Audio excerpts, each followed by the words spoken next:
SCP-6455, the Los Angeles Mimic. Object Class: Keter. Special Containment Procedures. The Foundation is, at present, unaware of a viable long-term containment strategy for SCP-6455.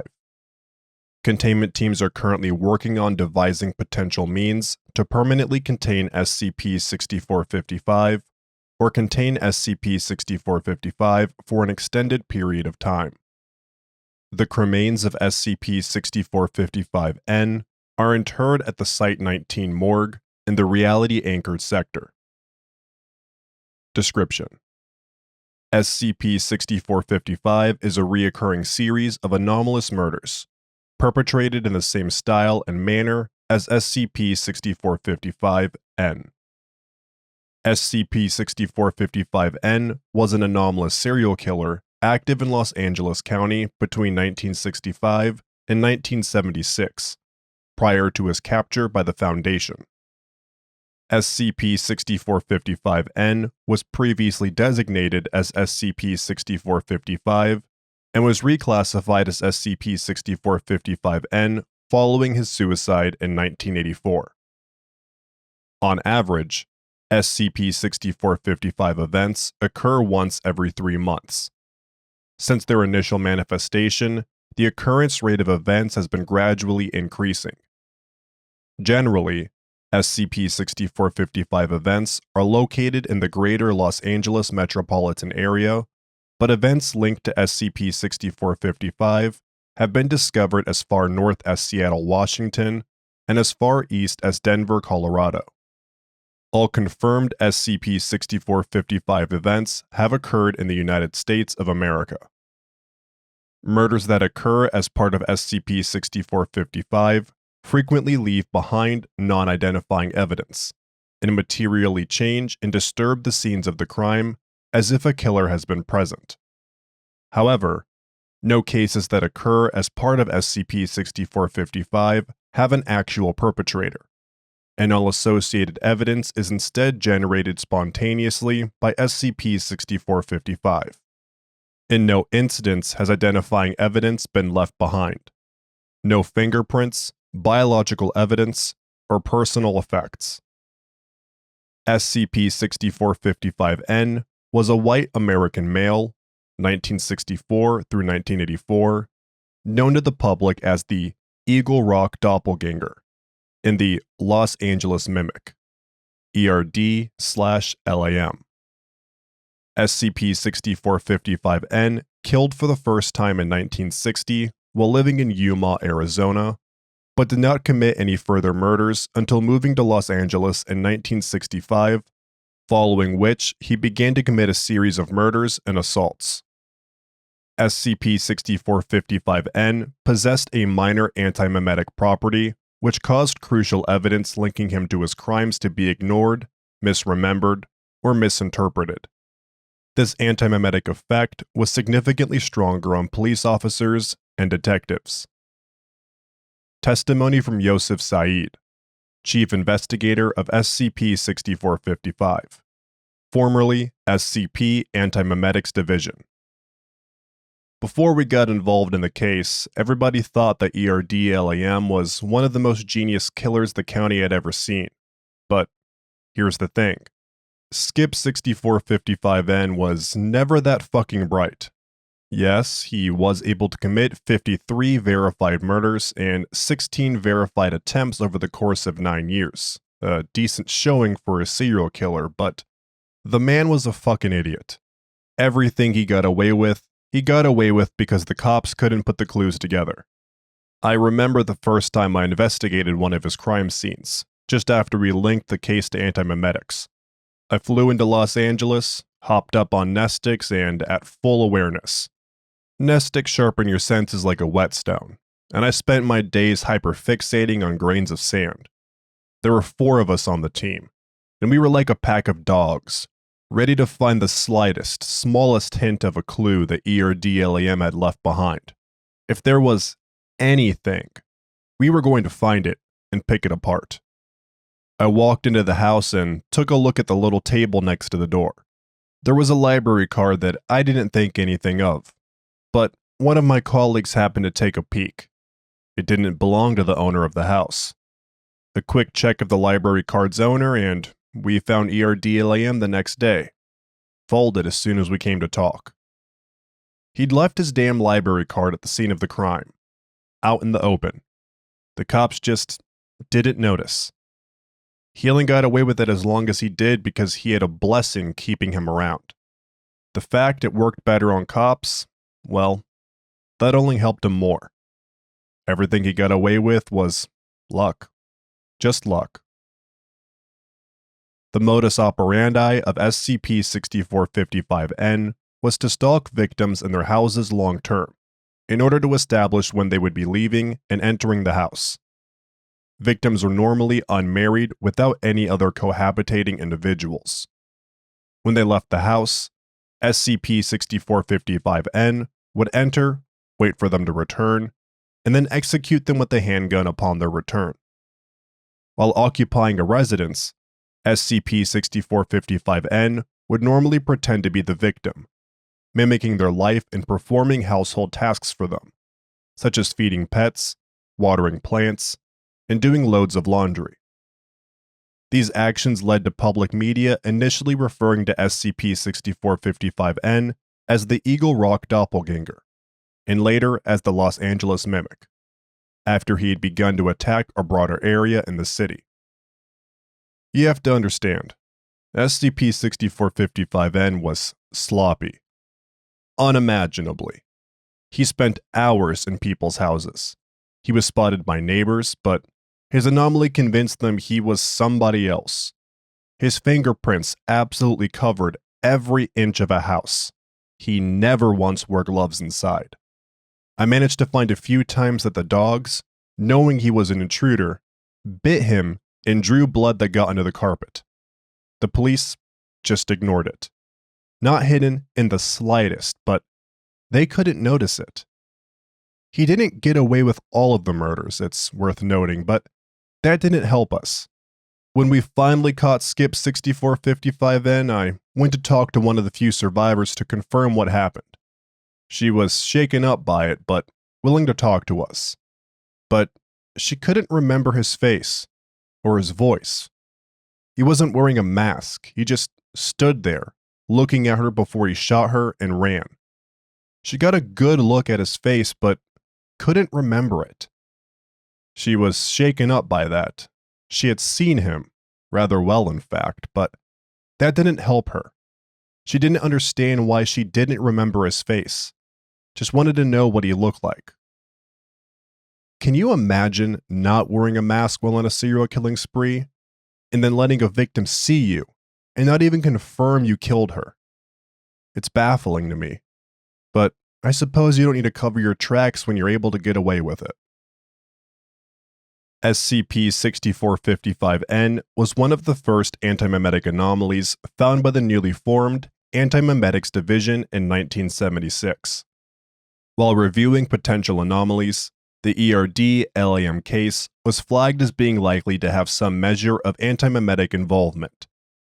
Despite the mannerisms of the killer being likely to leave identifying evidence, and as later determined did indeed leave such evidence, no leads had been generated in the case. Antimimetics Division agents, including Yosef Said, were embedded into the Los Angeles Police Department to investigate the murder. These agents were able to quickly determine the identity of SCP-6455-N and led to his capture by the Foundation. The general public was left unaware of the discovery of SCP-6455-N's identity or that he had been captured. Addendum A. Manifestation of SCP-6455. For the first 3 years following the capture of SCP-6455-N, no further incidents occurred. However, in 1979, a murder case with identical modus operandi took place. The Antimimetics Division was deployed to investigate, but was unable to find any evidence, even when under the influence of strong mnestic drugs. It was baffling. What was left at the scene was basically what you would have seen at the scene of the crime if you weren't on mnestics. It looked like we were in the shoes that the cops had been in, a staggering lack of anything resembling evidence. So, we tore the place to shreds, poring over every last fragment of evidence we could. We kept insisting to each other that there had to be actual evidence somewhere at the scene, but we couldn't find it. We were haunted by the idea that we were on the wrong side of the punch this time, that something had managed to surpass our strongest mnestics. Haunted by ERDLAM, even though we knew he was rotting away in a prison cell, never again to see the light of day. Z-class mnestics, the strongest there is, universally lethal, but you will remember everything. Put some D-class on them and set them to work in the houses. Is there anything here that puts a buzzing behind your eyes? Anything that isn't on the unforgettable ultra-high definition in your sight? But it was never there. Not a single thread we hadn't noticed. Should we count them as victims of SCP-6455? Or is that just an attempt to deflect the blame from ourselves? But there were no anti-memes. The evidence was genuinely missing and you couldn't make it come back. No matter what you did, no matter how many lives you ruined in the process. Due to the apparent lack of anti-memetic influence, Agent Saeed left the Anti-Memetics Division to lead a joint task force comprised of members of a variety of Foundation divisions, with the sole mission of investigating SCP-6455. Several possible explanations for the continued crime scheme were eventually developed by the task force, but each had serious issues that resulted in them discarded. Explanations of several of the strongest initial theories developed in the first decade of SCP-6455 occurrences, 1979 through 1989, follow below. The initial theory developed by the Foundation was that SCP-6455-N had spontaneously developed a new ability to anomalously project his influence beyond his physical reach. This theory was initially unpopular, as it did not follow from the known anomaly of SCP-6455-N, a weak antimemetic effect, and SCP-6455-N did not have any knowledge of anomalous workings or thaumaturgy. Further, changing SCP-6455-N's containment cell to a reality-anchored chamber did not abate SCP-6455. Finally, SCP-6455-N displayed no knowledge of any of the new cases. This theory was formally rejected in 1984, when SCP-6455-N committed suicide in his containment chamber. When SCP-6455 events continued to occur, it was surmised that the above theory was insufficient. The idea of SCP-6455-N having become a spectral entity was briefly suspected, but rejected when the crime scenes had no evidence of ectoplasm or any spectral interference. The next theory was that of a copycat killer, with similar but stronger abilities to SCP-6455-N. Given the need for such a killer to have abilities stronger than any currently developed mnestic drug, this theory was not taken as particularly likely. This theory was rejected after a triple occurrence of 3 murders on the same day in Los Angeles, Phoenix, and Las Vegas. The Anti-Memetics Division concluded it was near impossible that there were multiple individuals with the relevant anti-memetic abilities. We couldn't figure it out. We couldn't figure it out for over a decade. I had started on the Anti-Memetics Division, but my experience with this case led to me working on a special task that only investigated this case, as a joint task force. We were the best of the best, from every field in the Foundation and allied with the UYU and the Coalition, trying to come to the bottom of this. There was just nothing to go on. Forever. No evidence. Just continued pain and suffering. The victims kept piling up, but the killer was nowhere to be found. And of course, the general public knew about him. Still knows about him. He wasn't a secret back in the day, and We didn't think it was worth it to cover it up back in the day. Whenever a new victim is found, I go to the funerals and the vigils. Every few months, except when it enters one of those rare and feared lull phases. One of the more public members of the task force goes up to make empty promises to everyone that they'll catch ERD-LAM this time, that his decades-long reign of terror is over, that this time we're going to fix it.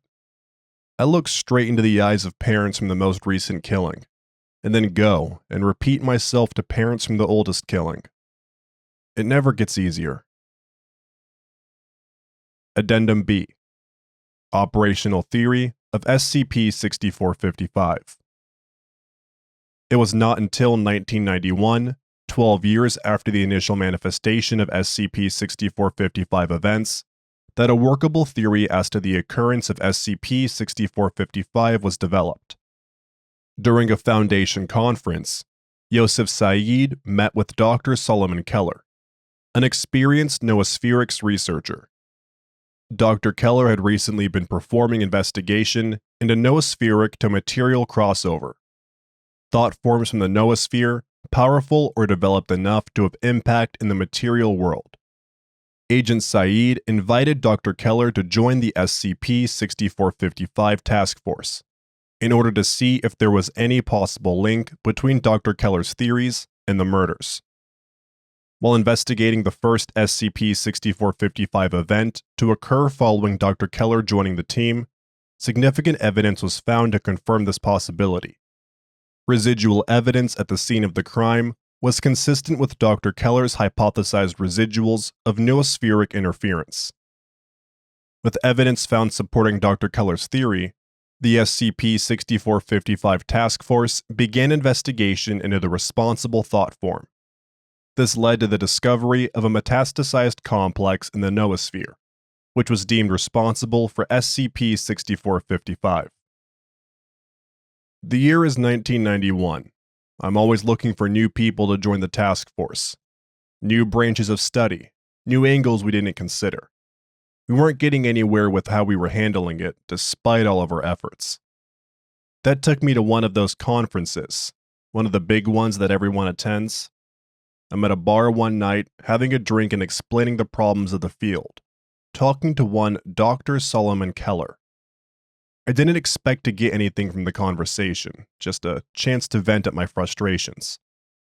He pauses for a moment and tells me he has an idea. My background is in anti-memetics. I dealt with forgetting things. I wasn't an expert in remembering them. He thinks that our problem is in the infamy, the presence that ERD-LAM has in the collective unconsciousness. He asks if he can come onto the team and do a little investigation. He has some theories that might just be applicable to the case. 1 week. He was on the team for 1 week before we solved it, and was worse than we could have pictured.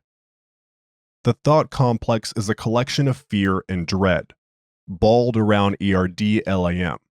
It has no active connection to Skip 6455N. In fact, everything we know about him is entirely absent. It is only based on his killings, and then the killings that happened after we caught him. It all builds into this shape, this unknown entity that remains in people's imaginations long after the case happened. This whole time, I was looking for a culprit, and then I finally found one, but it wasn't exactly alive.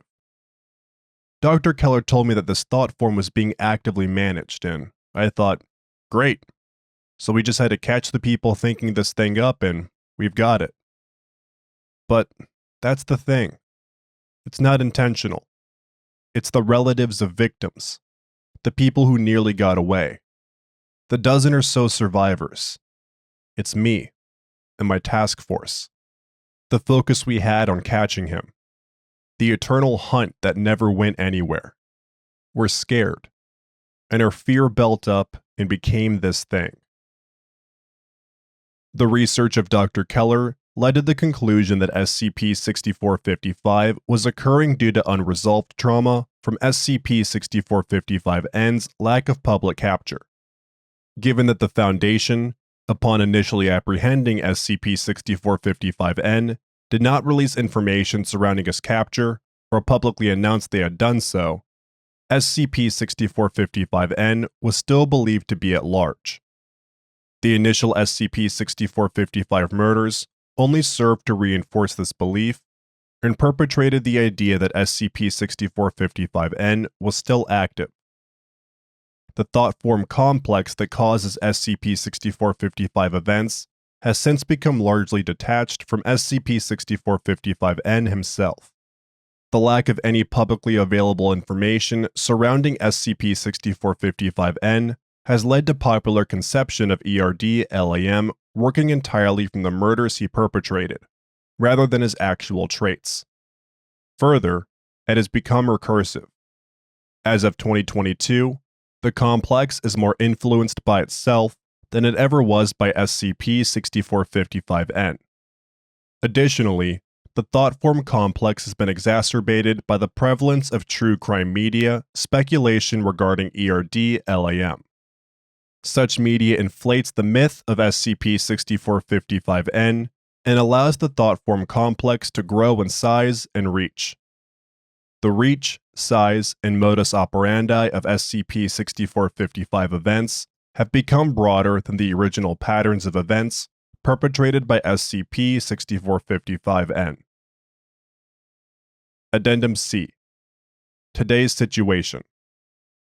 Testimony of Solomon Keller, Assistant Investigator of SCP-6455.